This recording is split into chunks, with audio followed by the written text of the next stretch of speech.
A quickly developing story, massive police raid in the Paris suburb of Saint-Denis targeting terror mastermind. For hours, there have been explosions, gunfires, arrests, suicide bombings, and wounded police. We have the latest. South Korean police are questioning an illegal immigrant with Indonesian nationality suspected of being involved in a terrorist group, while the government and the ruling party agreed to put aside an extra $85 billion for anti-terrorism efforts. And North Korea's Special Economic Zone Development Plan. Pyongyang unveils a blueprint to attract foreign investment. It's Wednesday, November 18th, 2015.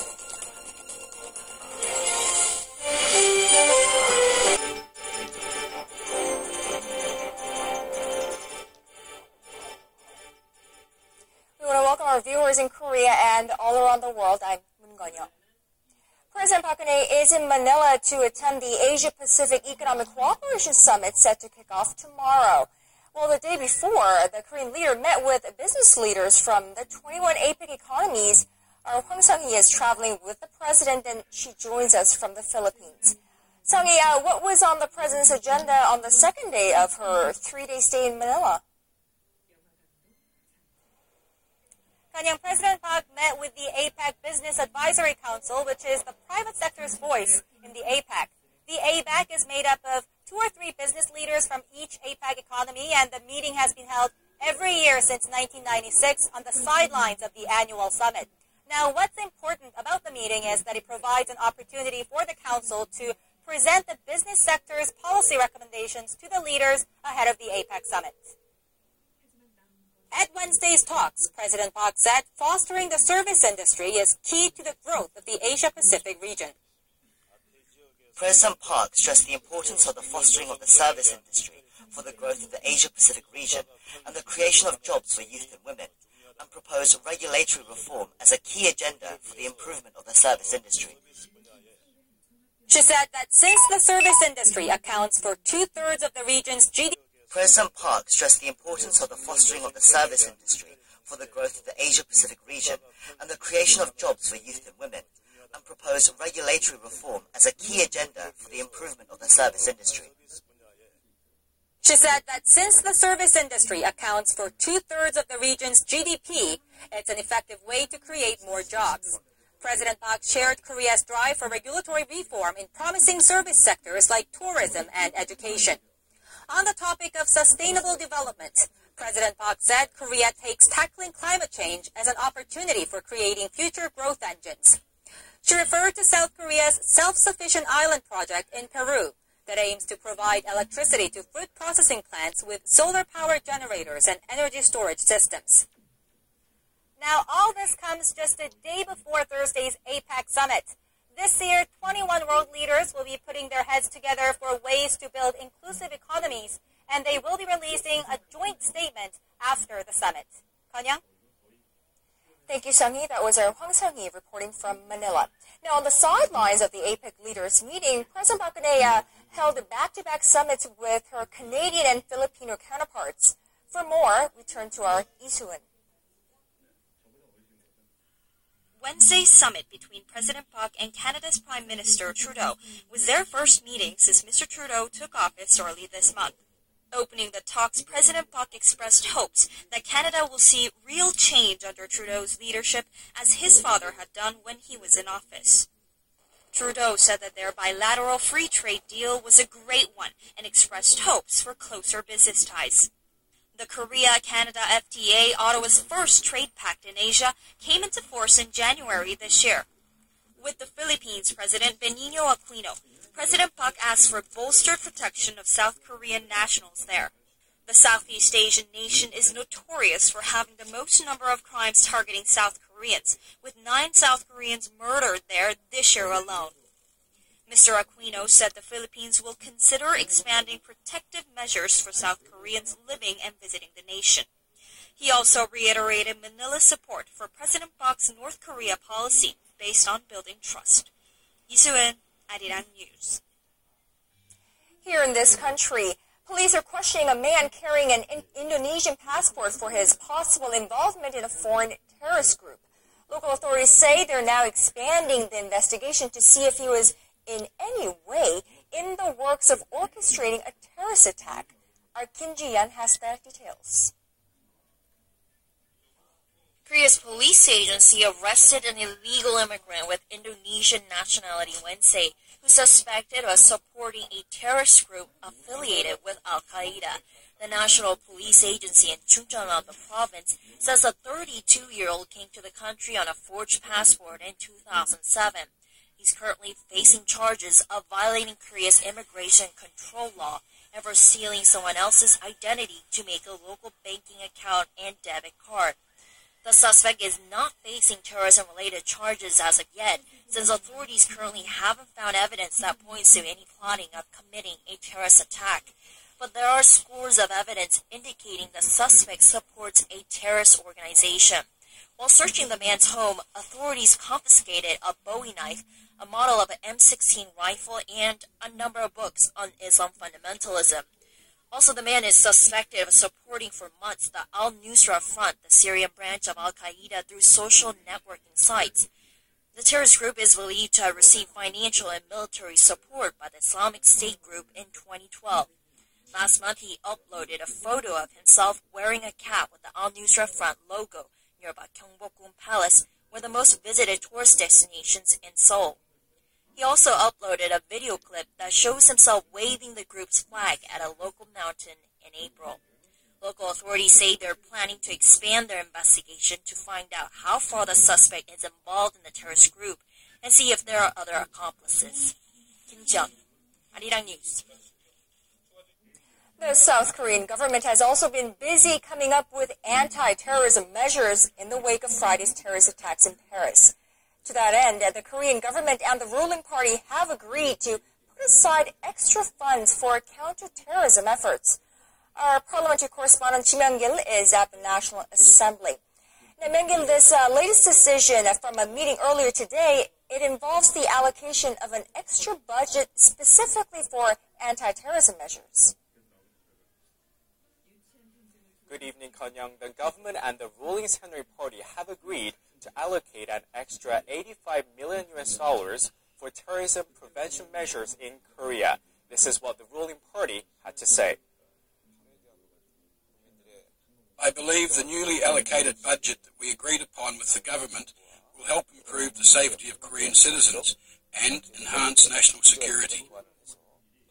The extra budget allocation will be used to purchase 5 armed high-speed boats, personal weapons for the military and police, equipment to detect biochemical agents, vaccines, and bulletproof vests.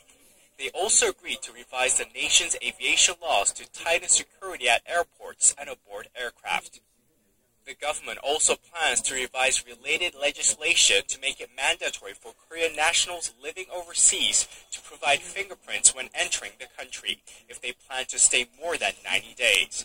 They are currently not required to do so. Also, foreigners and Koreans living overseas who depart Korea will have their personal information screened by Korea's Justice Ministry before being given a boarding pass. As part of the planned changes, rival parties activated relevant parliamentary committees on Wednesday to discuss legislating anti-terrorism bills. The country's first anti-terror bill was proposed in 2001, following the U.S. 9/11 attacks, and a number of anti-terror bills are still pending at the National Assembly. Kon-young? Right, the approval of those bills would be quite timely now than ever. Thank you, Myung-gil, for that. Our Ji Myung-gil from the National Assembly. Now, staying in Parliament, we're learning today from the Intelligence Committee meeting that hundreds of Syrians have recently applied for refugee status here in Korea. Our other parliamentary correspondent, Park Ji-won, has more. Korea's National Spy Agency reported to the Parliament's Intelligence Committee meeting Wednesday that 200 Syrians have arrived in Korea this year alone, and they are currently waiting to obtain a refugee status. As the meeting took place behind closed doors, the information was revealed by lawmakers who attended the session. Out of the 200 Syrians, 135 of them are allowed to stay in Korea, but not permanently, and they need to go through more screenings. The other 65 are still waiting at the airport. According to the Korea Immigration Service, Over 800 Syrians have applied for refugee status in Korea since 1994, and 631 of them, or about 74%, have been granted residency status for humanitarian reasons. But only 3 Syrians were officially given refugee status in Korea. This partially shows how extremely difficult it is to be recognized as a refugee in Korea. While the number of applicants seeking refugee status in Korea has exponentially increased over recent years, Korea's refugee acceptance rate remains at sub 4%. South Korea's refugee acceptance rate is about 4%, so compared to the global average of 38%, it's still low. But within Asia, compared to other advanced countries in Asia, its recognition rate is relatively high.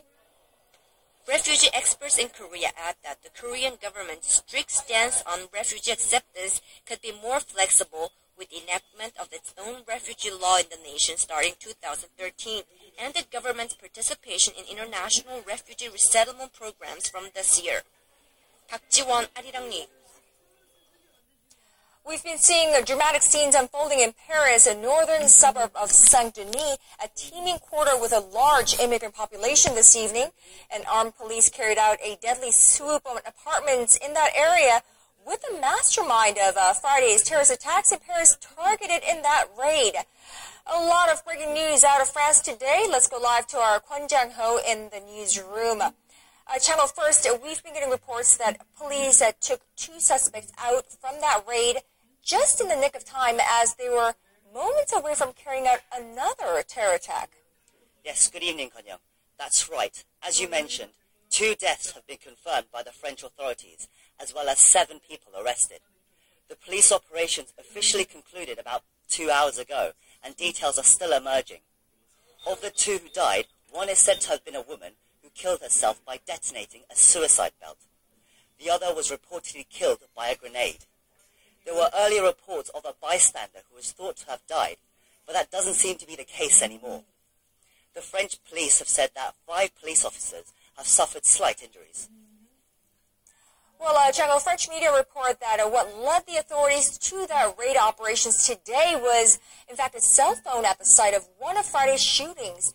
Well, the fruit of those raids is a developed understanding of a spiderweb network of, infestation, if you will, of terror attacks, leading them to a second team of equal manpower, firepower, and explosive power to one on Friday.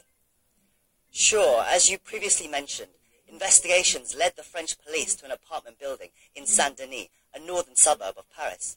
That's only 2 kilometers away from the Stade de France, one of the targets on Friday's attacks. People in the area were woken up at around 4:20 a.m. by sounds of gunfire and explosions, which continued in bursts over the next 3 hours. The police were said to have faced more resistance than they expected, and quickly SWAT teams and military reinforcements were brought in. Local residents were evacuated, while others were advised to stay indoors and away from windows. Jango, have the authorities identified the suspects and the mastermind behind the terrorist attacks? What about their whereabouts? That has yet to be confirmed by the French authorities. Initially, it was thought that the police targeted Salah Abdeslam, one of the attackers on the run after Friday's shooting, in addition to another accomplice who had been spotted in the video footage in the same car with Abdeslam, and also Abdelhamid Aboud, who is said to be the mastermind behind Friday's attacks. Until today, Abdelhamid was thought to be in Syria, and it was a surprise to many when sources suggested that he was the target of today's raid. Whether any of these suspects were those killed or arrested is not yet known. Konyang? And the French president having made clear that they are at war and that the French people can expect to see more of what they saw today in the next few days. Thank you, Jang Ho. That was our Kwon Jang Ho live on what's unfolding in Paris. Making headlines today, the Asia-Pacific Economic Cooperation Leaders Summit in Manila, and of course, global as well as local anti-terrorism efforts in the wake of last week's terror attacks in Paris. More questions, few answers. Let's get some experts' view. We're joined live in the studio by Lee Jae-min, Professor of International Law at Seoul National University School of Law. Professor Lee, good to have you back. Thank you. Good evening. Now, APEC and counterterrorism may